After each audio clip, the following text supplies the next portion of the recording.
First of all, thank you for all coming here for my memorial and also remembering the ones that I love from my village. I'm Arda Buluç. I am from Turkey and I'm an exchange student this year. And I'm coming from the best in the whole world, Antakya, Antioch. The location is the southernmost part of Turkey, is the Hatay province. And Antakya, along the Amanos Mountains and Orontes River, is a sophisticated, beautiful city. And that's why, from Akkadians to Hittites, from Seleucid Western Roman and Byzantine Empire to the Ottoman Empire, 13 different civilizations lived and left their heritage in the city of Antioch. And it's long referred as the Queen of the East. This picture, as you see, is Saint Pierre Church. This is one of the oldest churches in the whole history, and where the first baptism occurred. The, the name of Christian came from the ancient city of Antakya. And in this picture, you see a church and a mosque in the same picture. In our daily life, we are very used to hear of the ring bell of the church and the adhan from the mosque at the same time. And in this picture, you see Jews, Christians, and Muslims in a Ramadan dinner, a special dinner for the Muslims. This picture really reminds me of the brotherhood we had in Antioch. There was no difference between the sects, no difference between the religion, and no difference between the ideology. That's why our logo is Hatay just like this.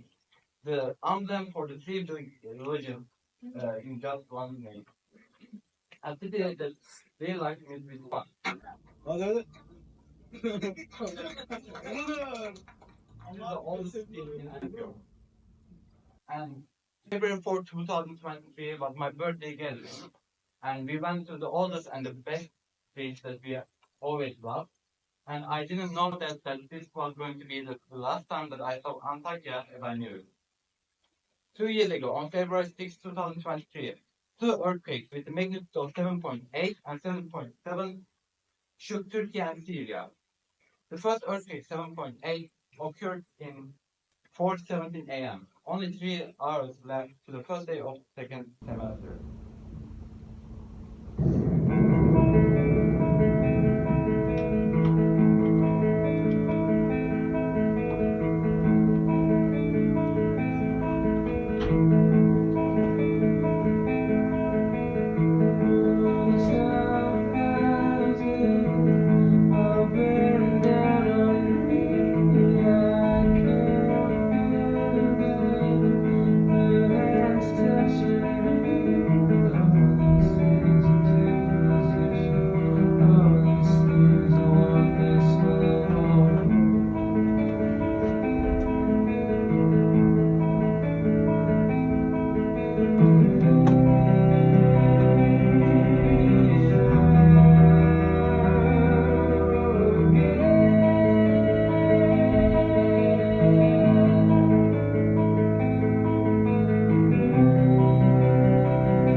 I want to stop here and I want to tell my story, my experience during the earthquake. February 5th was our last day of the winter break. After 2 long weeks, I was very excited to go to school in the next very morning. I had so many dreams and I had so many ideas, so many jokes that I would tell to my friends. Those excitement and those feelings kept me awake until 3:45 a.m. And I finally, when I was able to sleep, my sleep didn't last for so long. In 4:17 a.m., I wake up with a shake. I quickly did the back and cover position beside my bed. But my mother were yelling at me to come with her to my brother's room, to, in the order to be us in a single place united. So we ran to my brother's room. When we finally achieved to go there and do a duck and cover position beside my brother's room, the earthquake really started to show its magnitude. At that very moment, the wardrobe in my brother's room fell off the ground and windows had been shattered. Now, from that moment, the only sound that I was hearing was the yellings of my family, of my mother and brother, and the terrifying sound of the earthquake that still don't go from my head. And I was asking to myself two single questions. One of them was, is this going to be the end? 30 minutes away before of this earthquake, I was dreaming so many things. I had so many ideas. I had so many jokes in my mind. And I was asking myself, if it's going to be it. And the second question was, if the building was going to collapse to the right side or to the left side. As we were living in the seventh floor of a seventh floor building, and the building was shaking. And when the magnitude of the earthquake started to decrease, we went to quickly to get everything up and to just get out of the building. But when I go back to my room, I saw the biggest wardrobe and the wall had been fall over to my bed. So I was very lucky that that day my mother took me from my bedroom. Unfortunately, my bed also underwater, and I couldn't have so many things that I can wear outside. In the February 6th, the coldest day of the Turkey.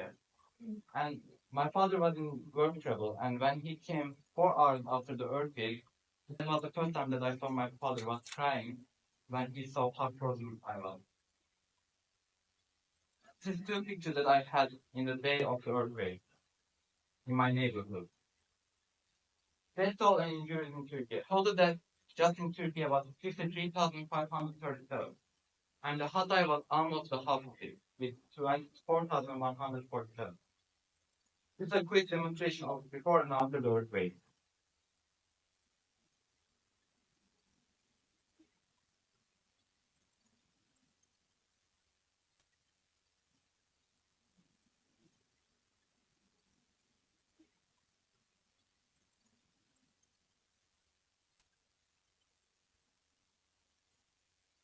And this is 1 year after the earthquake.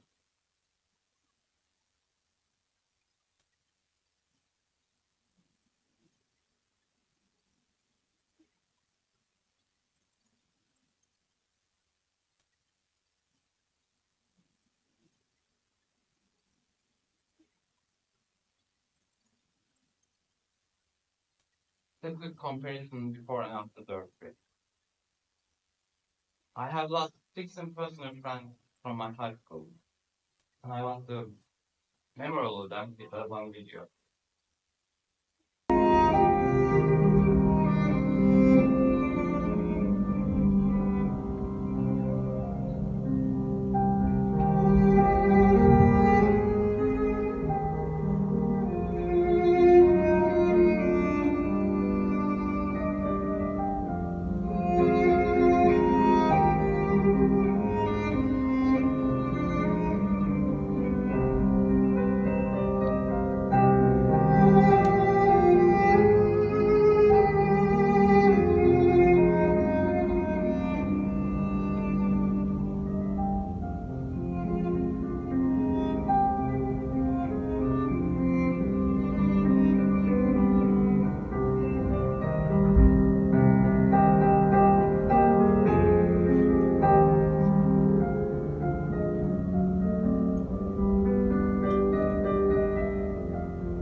I want to talk about my peer, Hüseyin Taşkın. Hüseyin Taşkın was one of the coolest people that I ever witnessed in my school. He was 15 years old, and he was living in a residence that was built in 2012, selling as a piece of paradise. But a piece of paradise turned into a grave in February 6th. In the first days, we were hoping to them to be rescued, but in the following days, we were only hoping to be them to be able to find their bodies. And Mehmet Ali Yürek and Turkan Ayman was getting ready for a national competition for technology, and as I do.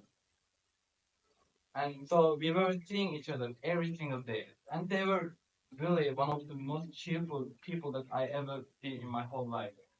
Not just like that, they were so much fun and they were great, great friends. And lastly, I want to talk about my aunt Emma. She was sister of my grandma, and just like all my other aunts, she was just like a mother for me. The balloon for every child who died in a single building. Me and my family and I displaced to a nearby city Mason on February 7th as we understood that we couldn't live in the city. In February 7th, when I arrived to Mersin, I was feeling guilt that I was not in my beloved city. So in the morning of February 8th, we went to a seaport with my father and my brother, and we tried our best to have to a ship to get ready to go to Antioch with all the supplies in it. And in the following days, we just continued to try what we can do better. Even though the whole city was destroyed, we didn't leave but returned to our beloved city. This is my home before and after the earthquake. And this is demolition of my home.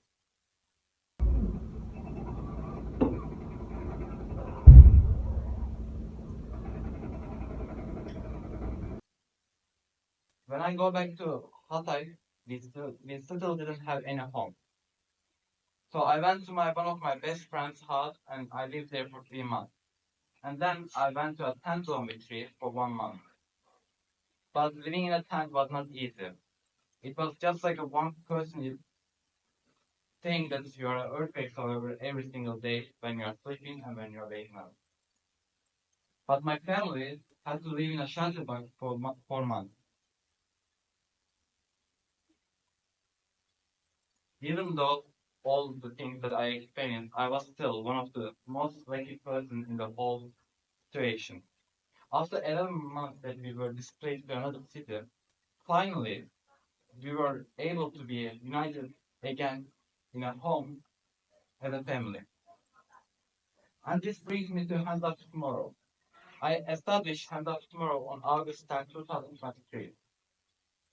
That was a feeling of mine that every people after the earthquake had me, so I had to do something for my beloved ones too. So what is Hand Up Tomorrow? Hand Up Tomorrow is an organization that all children, young people, and others can come together to find solutions to make tomorrow a better and a brighter place. We seek to inspire and empower young people to take actions today to be able to change tomorrow and to make a brighter, more sustainable future. Our project on topics like human rights, education, disaster awareness, environment, and helping others. Even though we are managing our community as a non-profit organization, we are using social media effectively to reach young people. So how do we reach young people and what we have done so far? Firstly, we established our Instagram account. Now our Instagram account have more than 1,700 followers on Turkish account and more than 100 followers on English account. This is a quick demonstration of our video. We delivered 9 wheelchairs donated by one of our followers to those in need. Let's take a look at what we did.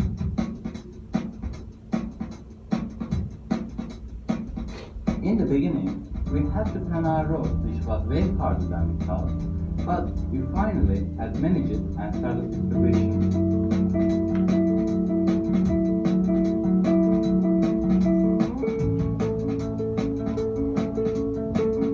The first person we visited was a gentleman in his 30s who needed dialysis treatment. After we had delivered him the first wheelchair, we moved on.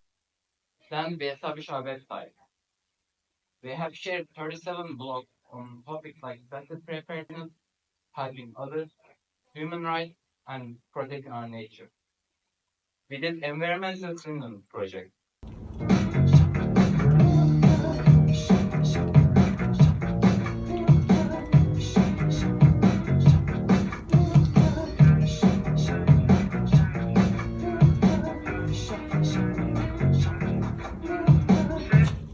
We distributed food to stray animals in the earthquake region. Our first episode in Hatay, we distributed 30 kilos of food to stray animals who had difficulties after the devastating earthquakes in 2023.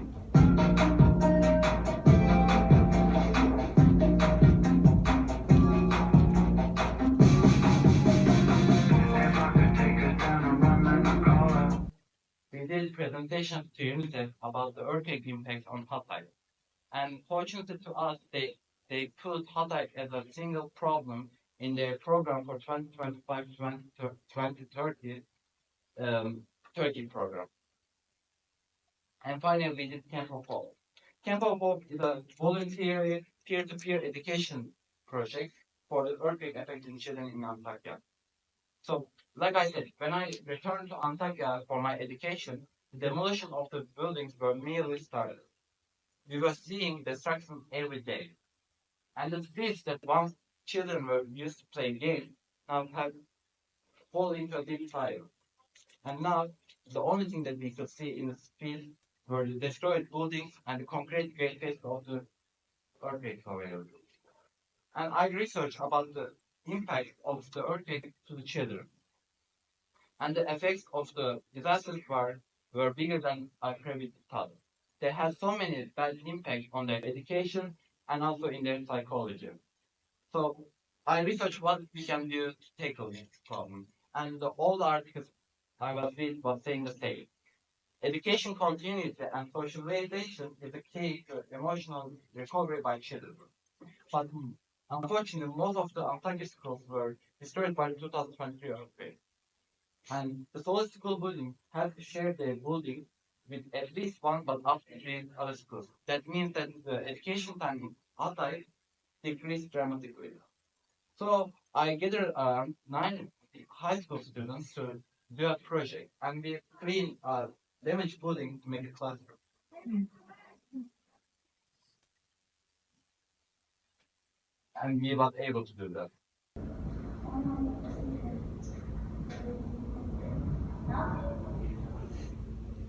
Even though we started with 5 students, with the help of the other organization and the people, Hand Up Tomorrow with Camp of Hope has brought math and English classes to 82 children who survived the 2023 earthquake. Those children that you see in this picture, the ones that lost their home, lost their friends, lost their family members, and lost their teachers. So the project was not just about teaching them English or math. The project was about to bring hope to them. So we were talking about their daily life, about their hobbies, about their future ideas and dreams, and we were more than a teacher for them. We were their brothers and sisters. We were their best friends. And we tried to do our best to make them feel that they are not alone in this earthquake region. And still, I'm continuing to have a phone conversation with my previous students. Come to the office. Quinn We'd love to see you as a part of our promoting community. As an integral part of our community, you can join Camp of Online project, which you can have to raise hope for the children all around the world. Or you can make real to Instagram or TikTok account and raise awareness on topics like data awareness, climate change, and human rights. To join us, you can reach me through my Instagram account and English account of the Hand of Tomorrow. There are no hopeless situations. There are people without hope. And I never lost my hope. Thank you.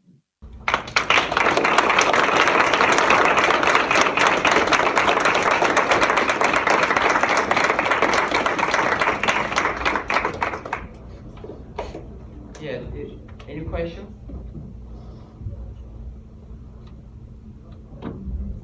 So, Arda, I just want to clarify that if anyone hasn't checked out this website, it's very impressive. I mean, we always encourage you guys to do community service and always give back. These young people have created a website to try and help others out. If you get a chance to check it out, hands up for tomorrow. It's really, really good, really well put together, very impressive. Arda, would you push the slides back a couple so that people can see your Instagram numbers? Yeah, there you go. Did you build that for tomorrow, or was it in like? Yeah, I built from scratch. It was my idea. I invited people after I established, and they also were very helpful. But I established the website on my own. And he still keeps it up, even though he's here a lot. Any other question?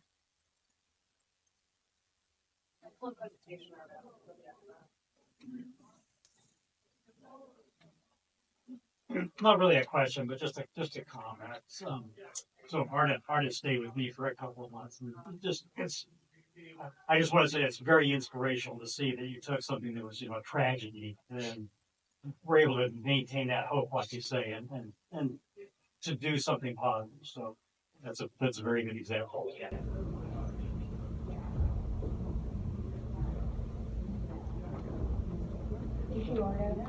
Thank you, Arda. Thank you, Arda. Thank you, Arda.